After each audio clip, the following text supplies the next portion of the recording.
rolled in. I saw you. Just rolled in.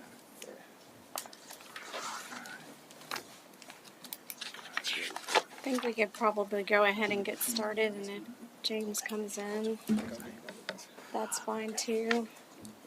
So, welcome back to Finance Budget Committee. We'll call this meeting to order at 12:02. We are being broadcast, we didn't get that done last time, but we are being broadcast today, so just to let you know. So, citizens communication is the next item on the agenda. I don't believe we have any citizens in the audience, so we'll go ahead and go past that one. Approval of the minutes from the February 21st meeting. It's in your packet. You got a copy of it if you want to take a look at it.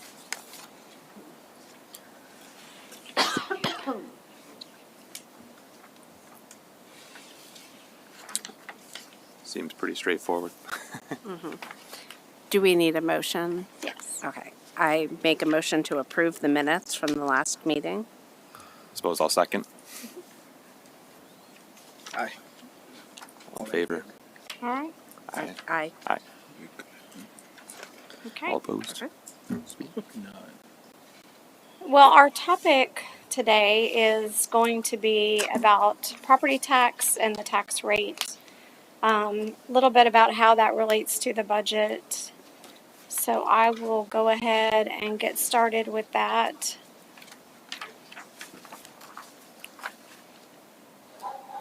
Now, I tested this earlier and it went through.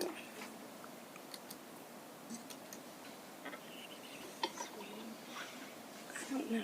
What's going on the tablet? Well, this is the keyboard that I set it up with. Let's see.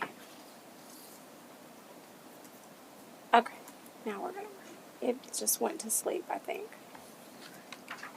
Okay, so talking about property tax revenue, just a few things. Property tax is 43% of our general fund revenue, and it's more stable than sales tax. We make estimates for sales tax, but we always have to be cautious and careful. Whereas when we get the information from the taxing entity, or when we get the information for the certified rolls, we can be pretty confident that we can use that information and usually can budget that information pretty accurately. The other thing is it grows in relation to growth. So, as the jurisdiction grows, that's how we see our property tax growing kind of incrementally in the same way. So the property tax rate process, we get provided preliminary appraised values. I actually received those on Friday. So I'm going to be sitting down and working through those this week. Draft budgets are created, and they're created based on those estimates of those appraised values. So we kind of know right out the gate what our estimate of property tax is going to be in that proposed budget. The tax assessor calculates rates, publishes notices. The rates are calculated, the certified rolls are received right at the end of July. And so that's kind of the timing of that. And the governing body proposes a rate. One thing I'll say about the rate is normally, we have the 3.5% cap, which we'll talk about in a few minutes, but that proposed rate needs to be set to still give the governing body flexibility as we continue to work through the budget, because the proposed rate, they can adopt a rate lower than the proposed rate, but they can't adopt a rate higher than that proposed rate. So it's important that we continue, we kind of give ourselves a little flexibility there. Governing body adopts the tax rate and ratifies the tax rate. The tax rate has to be ratified if it is indeed going to be adopted higher than the no new revenue rate, which we'll talk about in a few minutes. Tax assessor mails property tax bills, and that's kind of the property tax process. So on the tax rate definitions, the city's tax rate is made up of the following components. We have a maintenance and operations component, which is basically the general fund. And then we have an interest in sinking, which is set aside for funding the debt payments. As we're looking at creating these rates, if we know that we are going to be selling debt within the next fiscal year, we have to go ahead and work in that debt payment into that debt rate.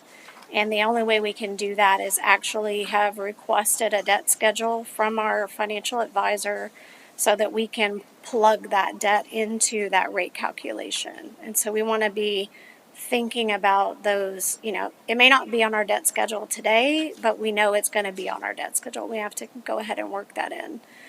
The no new revenue rate is the tax rate required to produce the same amount of tax revenue for the current year as in the previous.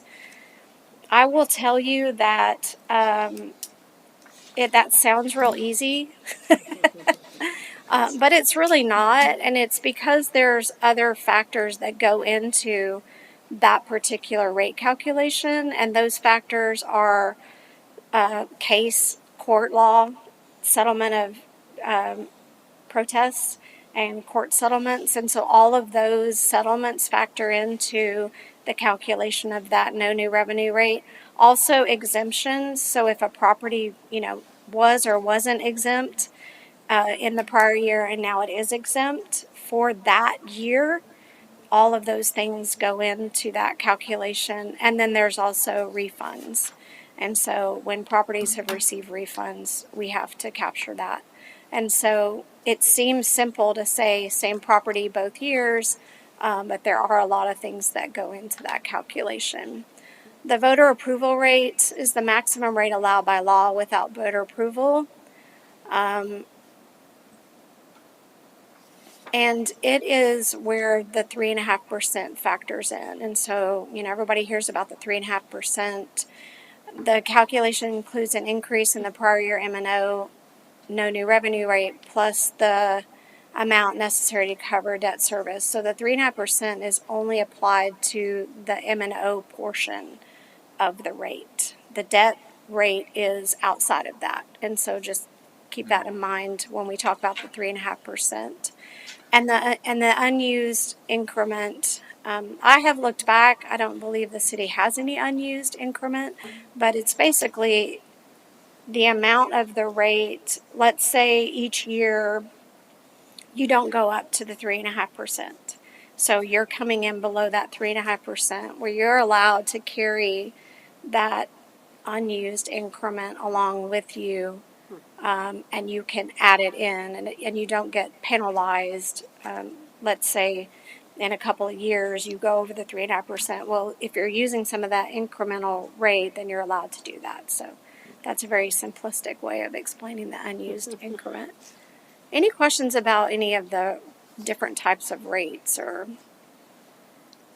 There are no bad questions. This is very complicated. You can make this a really deep meeting with questions. Otherwise, I'm going to zoom through my PowerPoints and we're going to be staring at each other. All right, I got a random question. You mentioned earlier about exemptions. What percentage of our city qualifies for exemptions? I don't have that off the top of my head. Yeah. But it's not such a significant amount that it. I wouldn't fluctuates. I wouldn't think there was a lot of exemptions, but mainly the exemptions factor in if, like homestead, if someone didn't file for a homestead. So let's say in 22 they were not a homestead exemption, but they got their paperwork in and they were allowed to be an exemption for a homestead in 22. That's where it factors in for the no new revenue rate. So a homestead exemption is a pretty common exemption for residential. There's exemptions for a senior and military too, right? I think I so, think we yeah. increased that from 35 to 50,000. And in general, that goes for as long as they're in Pflugerville or for a certain period? Usually once you're exempt, unless something changes, you would keep that exemption. Okay. But if you move to another jurisdiction, you have to basically reapply with that taxing entity to get your exemption. And one more question while I'm thinking on it. the funds that we have in the unused increment, do they put that in some type of investment fund that grows on its own? Or So it's not funds, it's just a percentage of that rate increase.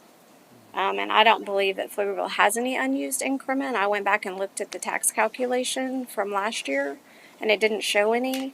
But it just means like if you don't use the full 3.5% that's allowed by law, let's say you just go up to 3%, that there's that 0.5% that kind of goes into a holding bucket that's called unused increment. okay. And then you are allowed to pick that up and add that next year. Is that carried forward as a percentage or carried forward as a dollar amount? An Because- increment. No, it's carried forward as a percentage. So like next year, that increase. 0.5% could be Yeah. a lot more in value as well. So like if you use 3, Yeah. and it would, okay, Yeah, it's a percentage. okay. But there's, I mean, I know in some other areas that I've lived, there might be exemptions to bring in an Amazon or bring in somebody, enticing them to come here. Are there any of those? I Yeah, don't want to pick so- out any certain yeah. player or anything, but So are there any of those are businesses? economic incentives, but they wouldn't play into the rate itself. But we're actually going to cover later on in the presentation. I did throw a couple of slides in on the TERS, which is a tax increment reinvestment zone, which we do have one here in Pflugerville. And so we'll talk about, but those are economic incentives. So basically, they still pay the tax, but then we've made a deal with them to rebate some of that tax back to them. Okay. So we still calculate it and we still take in the tax Sure. in most cases, but it's actually a rebate to them. And their value is still represented in the overall taxable Yes. value for the city. Well, we'll talk about that when we get to the TERS. Sounds good. Yeah. So their taxable Yeah. value remains the same. Say they're being taxed at $1 million or something Mm-hmm. for their $1 million facility. We just budget on the back end to reimburse them a portion of that. Sure. So their assessed value remains the same, but they're going to get a piece of that back as a separate payment. Sure. Yeah. We just have to budget for that. Yeah. Yeah. Okay. Just a snippet of how our rates fell out for the current fiscal year 2024. So we ended at 53.62. The debt rate is really what was the largest increase. If you look at the no new revenue rate from one year to the next, it really wasn't that much of an increase, but it was most of the increase was in the debt rate. So I think the M&O rate actually decreased. Yeah, Right. the one we actually adopted. Yep. Yeah. So I threw this in here just to kind of show some historical of our property tax rates. As you can see, the blue bars are the M&O. So over time, early on in the graph, they were kind of up and down, but then they started trending down. And then the line at the top kind of just shows the total rate. So it's been trending down as well. And then you can see kind of a little jump from 23 to 24. And that's the debt rate. So we did issue quite a bit of bonds last year it was completing the 2020 bond election program. And so we issued all of those bonds, which made that debt rate jump up. So, And this is probably a question for later down the road, but Yeah. as far as those payments on those bonds, are those 10, 20-year obligations or, because I mean, Yeah. that was a big jump, obviously, and I think that was a voter approved, like that was all warranted, but yeah, is I that have to something we're look at signing up for? the downtown east ones. Usually they're 20 years, but on occasion, if it's a big enough issuance, they'll take.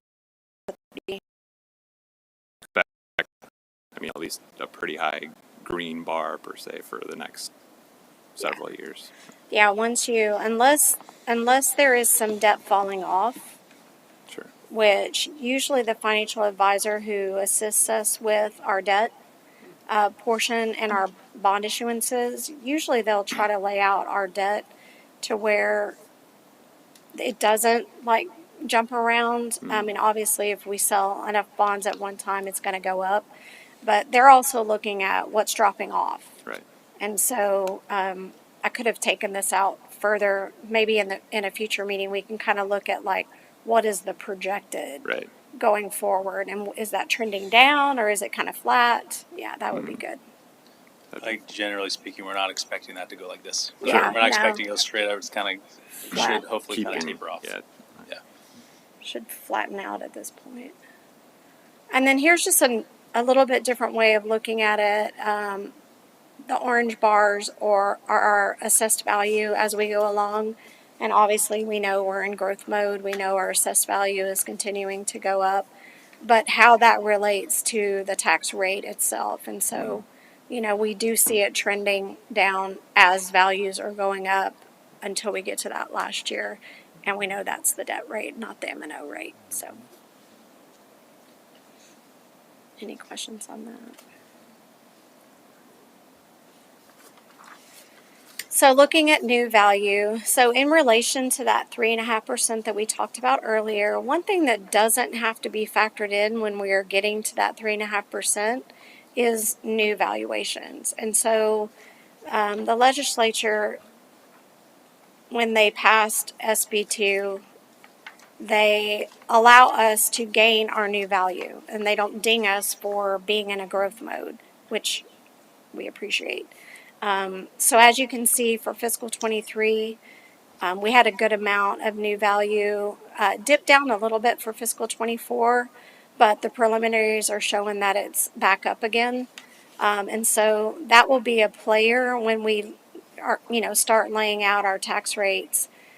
We do get to gain the new value. And so kind of hard to predict what this number is going to be year over year. It's whatever is on the ground January 1st, and that's when things are assessed by the appraisal district. And so we can kind of project like what we know is coming, what we know is being built, but it's pretty hard for us to put our fingers on that new valuation. So this 157 is actually a pretty small piece of this overall growth that we saw in the last bar graph, where it has almost over 11 billion in total assessed value. That Right. jumped from a little over 9. Yep. Like But new the new value value is was act not like as so it's kind of large, that yeah. legacy value increasing in value, I guess, essentially, as opposed True. to Yeah. And we've seen that over the last couple of years. okay. Yeah. So just looking at property tax and how it's broken down in our jurisdiction, we have the ISD, of course, the city. We're at 25% of that breakout. The school district is at 52%. And then the county, the central health, and the ESD. And then the pie chart is just basically the services that are being provided by that chunk of city of Pflugerville portion of the tax rate. There is a lot of information online. There's information on the county's website, the appraisal district's website, our website, trying to be very transparent about the tax rates of all the jurisdictions. And so there is quite a few sources that are out there. You can even go to the county's website and plug in your information, look up your property. You can see everything about your taxing entities in that on that website. You can also see it prior to them adopting. They have to post all of their proposed, and so you get a glimpse of that before those tax rates even go to the governing bodies and are adopted. So this is just a little bit of a breakout of like your total tax bill, depending on how much your home is worth. We're in the blue, so we're the 25% of that tax bill. So truth in taxation is a thing. It's a buzzword when it comes to property taxes, and It's clear property owners have the right to know about increases in their property's appraised value and to be notified of the estimated tax that could result from these new values. So the whole process of truth in taxation is trying to be transparent, trying to put the information out there, trying to inform the taxpayer on, how this is going to affect their tax bill. And so the taxing unit must publish. We publish it in the newspaper. We put it on our website. We put it on our PEG channel. We put it out there as much as we can and are required to by law to notify the taxpayer of the proposed rate and how that affects their tax bill. The taxing unit must publish special notices and hold public hearing. We used to have to do 2 public hearings if we're not going over the voter approval rate. We only have to hold 1 public hearing, and that is advertised and put out there so that the public knows when that public hearing is. And like I said, that's only required if we are exceeding the no new revenue, but we're under the voter approval rate. If the city adopts a tax rate exceeding the voter approval rate, which would be over the 3.5% of M&O, then we would be required to hold an election and get voter approval. When we would sit in trainings for this new law and everything and talk about what this election looks like. And if we were to adopt a rate, approve a budget, and have to go to the voter approval, to get voter approval in November and it fail, we talked about what does that look like for the tax collector to have to go back. And I mean, it's a pretty crazy process. But this is how they've set up the process for cities to try to work through. Maybe forgive my ignorance here, but I haven't been paying enough attention to the legislature and their recently passed property tax initiative. Does that impact at all what cities, school districts, or anything as far as taxation goes, or is that completely So outside? it's what they passed back in 2019, 2020. It was the Senate Bill 2, and that's what created what we're doing now, what we have to work under now. Right, but wasn't there a recent There's more being They proposed. increased- is more being proposed or Yeah, more there's hasn't another passed? legislative session kicking off. There's talks about $100,000 homestead valuation. There's a few things kind of in the pipeline that haven't been adopted yet, but they're being considered. Okay. There was some last year that affected the school, Yeah. which did indirectly affect us because when their portion of their property tax went down because the exemption was increased, it did affect us because we had to pick up more of like the appraisal district's budget. There was an indirect impact to us, but not necessarily from a property tax perspective. Sure. So this just shows how the calculations, obviously very simplistic. If you look at our budget book at the back, there is actually the calculation worksheets in there that shows you how complicated our tax calculation is. This is very simple. You take your M&O rate, you add in your debt service rate. This is where that unused increment gets added in if it's available. And then that gives you your voter approval tax rate if you're going all the way up to voter approval. On the property owner's side, they take the tax rate, times it by the appraised value, divide by 100, and that gives them their tax levy. And so that's what they'll actually pay in property taxes. Any questions about this? No, I was flipping through the budget book last night and I got to where it gets really complicated and I was like, Yeah. Yeah. I don't know if there's a way to make it easier, like to explain it an easier way, but Yeah. Well, I would say it's not easier to explain. no, there's a lot of caveats. Because This when was we, the easy when, way. This is yeah, the easy way. when SB2 first rolled out our first year and trying to explain the change of the year over year and on paper, it doesn't look equal, but it's because of all those other factors that have to be factored in, was very hard to explain. I use a truth in taxation software, so I can rely that I'm plugging in the numbers that I've been given based on the calculation, and I can rely that the calculation is doing all of those complicated things in the background. So I use a truth in taxation software so that I can rely that our rates are good to go. Yeah. So you're thinking of like how it's actually calculated and the 3.5% cap and is that kind of stuff? Yeah, well, that and how it's represented in the budget book I as see. well. Like you Yeah. can tell you may have pulled it from that software because it's completely different font and looks a little different. So I'm like trying to follow it a little bit and Well, we're required by law to have like this has to be all caps, this has to be bigger font. Like Sure. there's all of these rules in the law Yeah. about how we have to report it. The other thing is in the verbiage, they make you say that you're increasing the taxes if you are going over the no new revenue rate at all. sure. Like you may not be, and your final calculation, your budget dollars may actually be less for year over year property. But if you are adopting any rate that's over that no new revenue, you have to say that it's an increase. And that's just language straight out of the law. Sure. So then it becomes hard to explain because it's like, well, but our budget number is actually going down anyway. Yeah. But there's very specific rules in the law about how we have to say certain things. Yeah.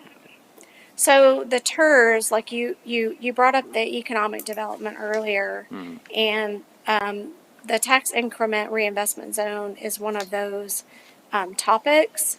So what occurs is it's a geographical area within the city that becomes this reinvestment zone, and I have a map on the next page. Right now, the city has one zone, and it has four like they call them sub accounts, and all of those funds that we collect under the TERS property has to be in a separate fund. There is a base year that's established, so the city continues to earn their rate, and based on that base year valuation, that still goes to the city.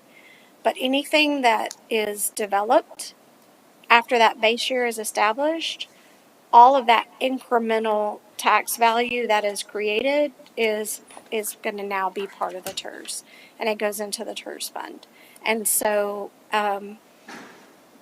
when we get those preliminary values, this is one of the things we have to keep in mind because we have to pull that incremental value of the TERS out because it doesn't become revenue of the general fund or the debt service fund. It actually becomes revenue of the TERS fund.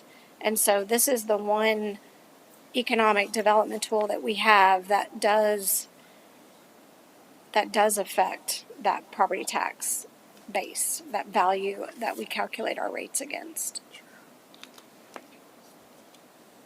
And then I just found this map and pulled it, but so we have 4 different sections that are under that umbrella of that TERS. How is that base year? Who sets kind of what that base year is? I mean, as far as if I It's- bought a farmland and It's what the value was in that area on those properties at the time that the zone was adopted.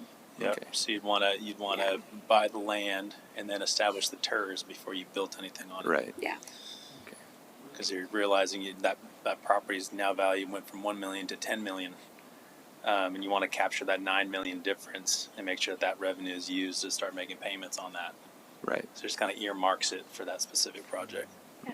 Instead of the whole taxing base helping to fund that project, it's that project paying back its own with its own value. yeah. And I guess that was the question I was getting to a little bit earlier. Was I'll stop using them as an example, but like you're saying, the 9 million difference there is that no longer like realized in the assessed value, like in that rate that's being shown there.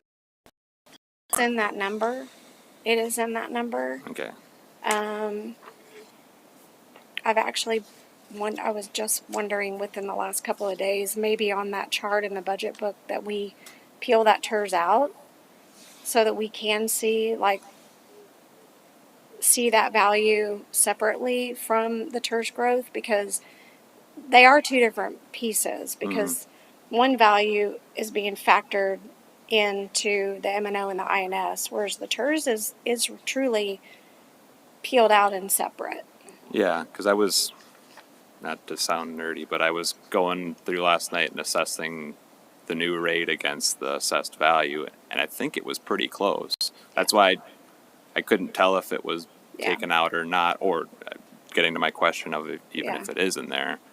And the TERS values that's kind of new, and so it's just now starting to kind of grow as far as the TERS piece of it. Sure. And so, a couple of years ago, that TERS portion wouldn't have played as big a part as it will start as we continue to develop on those pieces of land. Then is there a set, when you set the base year, are you setting how many years that's going to go for as well? And you might have said that. So you said for however long the TERS is in place for, is that a set amount of time as well? There are amounts in the ordinance. There are dates of Dates. how long that TERS is. Okay, You usually have like a schedule of projects that you're trying to fund sure. with that. Okay.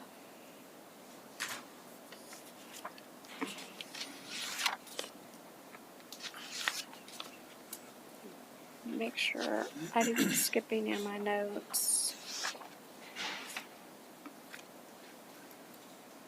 So all of that in relation to the budget timeline and the next steps. So January to May, January sets budget assumptions. In April, we received our preliminary values. And right now, we're just getting in the budgets back from the departments. And so we're establishing projections on the revenue. And so in May, the city manager will start reviewing with all of the departments their budgets. And the property tax, the estimated amount that we think we would bring in for property taxes, it does become important as a big player in, do we have a balanced budget at the end of the day? And so it's important that we get that projection, as close as we can, because when the certified roll comes in, we don't want to have this big wave of a change of revenue that now we have to go find savings for in the budget, because so we have to be careful with that. June to July, budget workshops. June, we have slated general fund piece, the PCDC debt, hotel occupancy tax and fees, and then in July, the enterprise funds, the water, wastewater, solid waste, and we had fees on there as well for their fees. In August, we deliver the proposed budget to council, and council also sets the proposed tax rate and sets the public hearings. In September, the budget's adopted, the tax rates are adopted, the master fee schedule will be adopted, and the tax rate is ratified. And then we go into the next year and we monitor against that budget and we do it all over again. So, any questions on the timeline and the...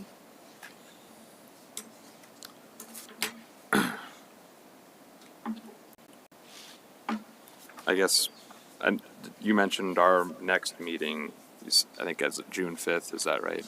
Mm-hmm. And I guess at that meeting, is that where you said we're talking about fees and stuff at that one, or is that kind of where we'll be? I guess, are we weighing in or reviewing any of the departments' preliminary budgets at any point too? not at that meeting. Sure.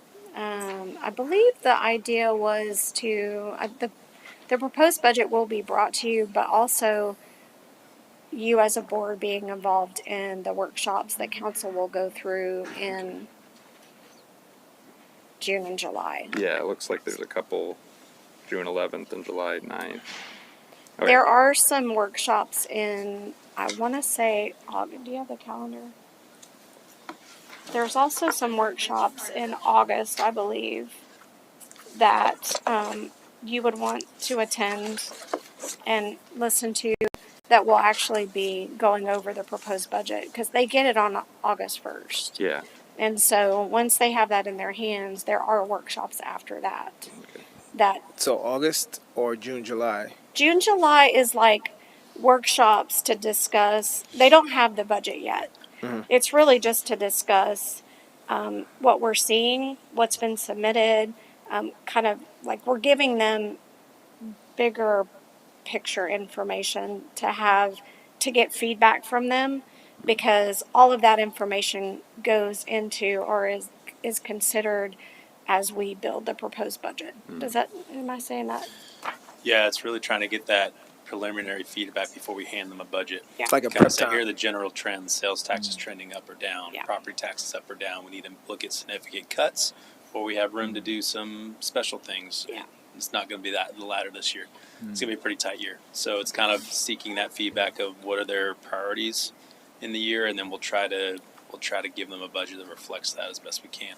And y'all get the budget the same day. So when we email council, we'll email y'all as well that proposed budget. And so the idea is that you join those meetings, you're listening to the broader discussion, you're generating your own questions, and then when we come back and meet after those as this team, then y'all can say, hey, I noticed they were talking about this. I had a question about that too, and this.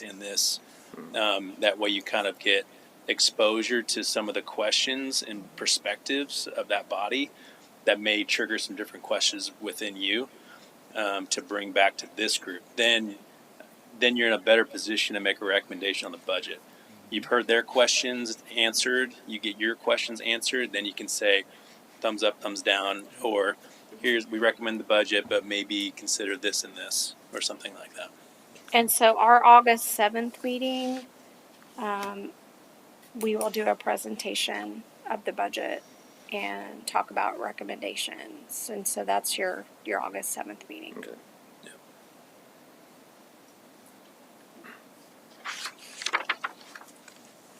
And that's actually before we do a presentation on the proposed budget to council on August 13th. I'd say it's going to be a challenging budget in a lot of different ways, right? I kind of like you see that graph that went down and then spiked. Not to oversimplify, but I kind of in my mind I think of it as like our family of 3 living in our 3-bedroom house grew to a family of 12 in the same house, and now we're taking out that loan to build the addition all at one time. Building $100 million worth of streets and roads, or doing new rec center, a new city hall, all facilities that we've needed. They're all hitting at the same time, and so I kind of have that perspective going in. You'll hear a discussion next week about the future of EMS in our city, which could be a couple $1 million swing depending on which way it goes. It's going to be at least 700,000. So you're looking at close to $1 million just for EMS services that has to come from somewhere. And you see in the tax rate, the green and the blue, that maintenance and operations, that component is decreasing, but our cost to provide services, the cost of paper and the printers and the people, that all goes up. Like just the cost of doing business goes up at least 3.5%. And so, but the legislature in its infinite wisdom has decided to cap us at 3.5%, which works great in West Texas. Doesn't work so great in the fastest growing metroplex in the nation, right? So it's a significant challenge, and you have to make hard decisions about what do you prioritize. You got to give from somewhere. You can't have it all. So what are you foreseeing come August? I mean, it's tough, right? Because like certain things are just not optional, right? Public safety is not optional, and I include water, wastewater in that. That's also police. That's also the people that are answering the phones. It's a lot of things, right? Compensation continues to be a struggle. It's a bidding war out there just to get talent. We're 5 dispatchers down right now. 5 dispatchers down right now, and everybody's paying top dollar. So it's like you want to be competitive, but you also want to stay in business. So it's like you have to kind of decide, and you wish that you could kind of say, let's all agree on a certain compensation, but we're all fighting for the same talent pool. So, that'll be a discussion about compensation to try to retain talent. That'll be a big component of the budget.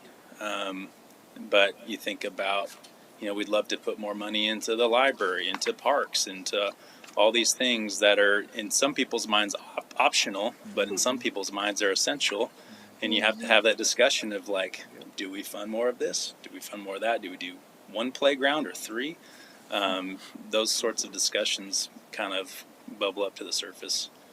So really, at the end of the day, your budget is your value statement. It says, here's what we value. Here's where we're putting our money. This is what we want to do. So it's important to have groups like this kind of feeding those recommendations and looking at it from a different perspective and volunteering that to the council.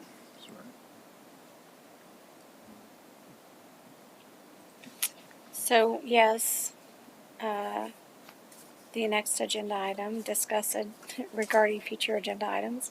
June 5th is our next meeting. The topics were fees, but also we are doing an audit RFP to select a new auditor. It's been 6 years, so it's time to select a new auditor. So we were hoping to also bring that forward to you to see who submitted, how the scoring went, what we recommend. Have y'all look at that as well. So we'll be putting that on the agenda as well. Any other questions as it relates to what's on the agenda? And we can adjourn early and y'all can eat your lunch. Quick question, team. As I was reviewing, what's the names of the 4 sub-accounts in the TERS? In the TERS, it says 4 sub-accounts in the TERS. Yeah, so those sections have names. There's Falcon Point. I think there's an SH45 downtown Pecan Corridor, and then there's a Pecan District. So those are the 4.